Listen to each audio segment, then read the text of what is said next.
Assalamualaikum warahmatullahi wabarakatuh. Perkenalkan, nama saya Rika Desti Ramadana dari kelas Indralaya dengan NIM 0606 1281823039. Di sini saya ingin mengerjakan tugas UAS yang telah diberikan dosen statistika, yaitu ada 3 soal. Langsung saja kita ke data yang telah saya siapkan atau data yang telah saya cari sebelumnya. Pertanyaan pertama itu sebuah serum baru diproduksi untuk mengetahui apakah serum tersebut dapat mencegah leukemia. Untuk itu 4 ekor tikus yang telah dalam kondisi sakit parah dipilih sebagai sampel. 5 tikus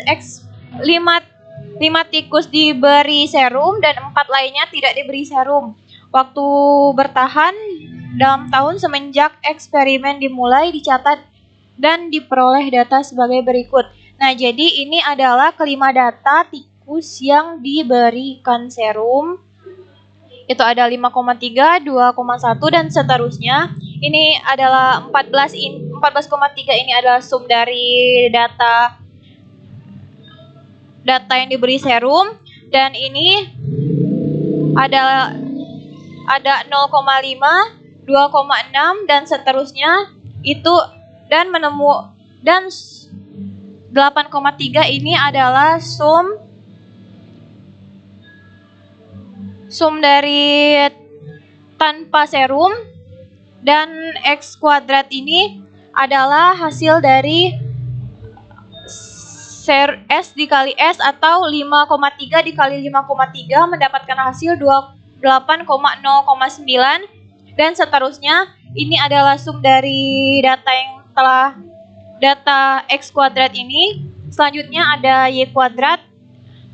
Ini adalah tanpa serum dikali tanpa serum atau 0,5 dikali 0,5 mendapatkan hasil 0,25. Begitu juga seterusnya. Ini adalah sum dari Y kuadrat tersebut.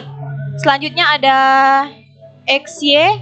Ini adalah hasil dari serum dikali tanpa serum atau 5,3 dikali 0,5 itu mendapatkan hasil 2,65. Begitu juga seterusnya, dan ini adalah sum dari keseluruhan XY ini.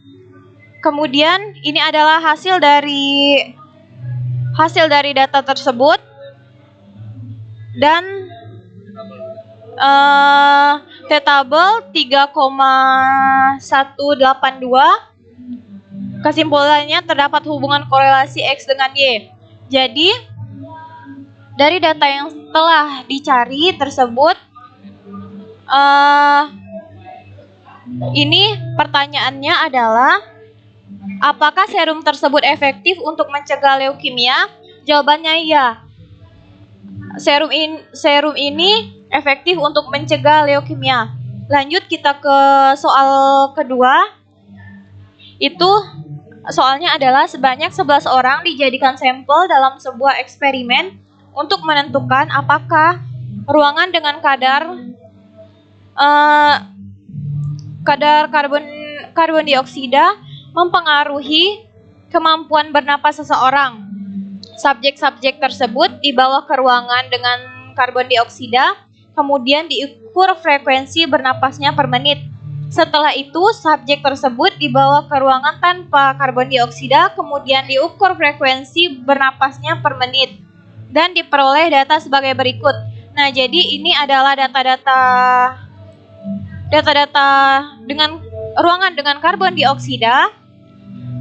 Ada 30, 45, 26 dan seterusnya. Ini adalah sum dari data tersebut. Ini adalah data tanpa karbon dioksida. 31, 40, 25 dan seterusnya, dan ini adalah sum dari data tersebut. Kemudian ini seperti pada yang saya jelaskan di soal nomor 1, itu ini adalah 30 dikali 30 atau karbon dioksida dikali karbon dioksida, dan ini hasilnya yaitu 900. Begitu juga seterusnya, ini adalah hasilnya. Begitu juga seterusnya dengan Y kuadrat dan XY. Dan inilah hasil dari data yang telah dicari ini. adalah 0,95.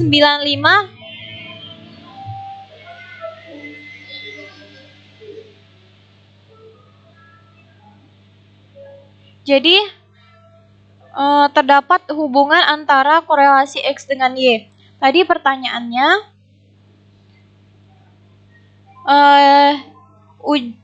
uji bahwa tidak ada perbedaan mean frekuensi bernapas untuk kedua lingkungan tersebut menggunakan taraf signifikan 0,05. Jadi kesimpulan yang saya dapat dari data yang telah saya cari itu tabel 2,262 itu terdapat hubungan antara korelasi X dengan Y. Jadi ini adalah hasil dari pencarian data nomor 2 ini. Selanjutnya kita lanjut ke soal nomor 3. Soalnya adalah seorang peneliti ingin membuktikan apakah ada hubungan antara berat badan kilogram dengan lompat seorang atlet sentimeter. Untuk menguji hal tersebut, maka peneliti memiliki 15 atlet untuk dijadikan sebagai sampel. Dari sampel tersebut diperoleh data sebagai berikut. Nah, jadi ini adalah data berat badan 15 atlet tersebut, ada 60, 65, 70, 72 dan seterusnya. Ini adalah sum dari data berat badan ini. Ini adalah tinggi lompatan dengan bilangan sentimeter, yaitu 65, 64, 61 dan seterusnya. Ini adalah hasil dari sum tinggi lompatan dengan bilangan sentimeter tersebut. Nah, lanjut ini seperti yang saya jelaskan di soal-soal sebelumnya. X kuadrat, Y kuadrat, dan Y kuadrat. Hasil dari pencarian berat badan dan tinggi lompatan. Dan ini adalah sum dari data-data yang ada di atas ini. Nah, dari data yang telah saya cari, kita mendapatkan hasil min 0,0676 atau kita bulatkan saja disebut dengan min 0,06.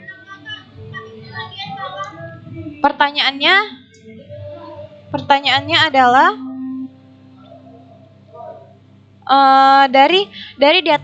dari data tersebut berapa koefisien korelasi antara berat badan dan tinggi lompatan 15 atlet tersebut. Jadi inilah koefisien dari data berat badan dan tinggi lompatan 15 atlet tersebut adalah min 0,06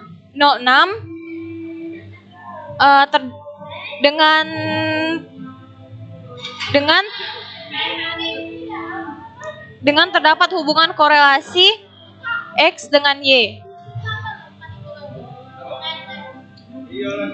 Oke, baiklah, itulah tugas UAS dari saya. Jika ada salah kata dan perbuatan, saya mohon maaf. Kepada Allah saya mohon ampun. Saya akhiri. Wassalamualaikum warahmatullahi wabarakatuh.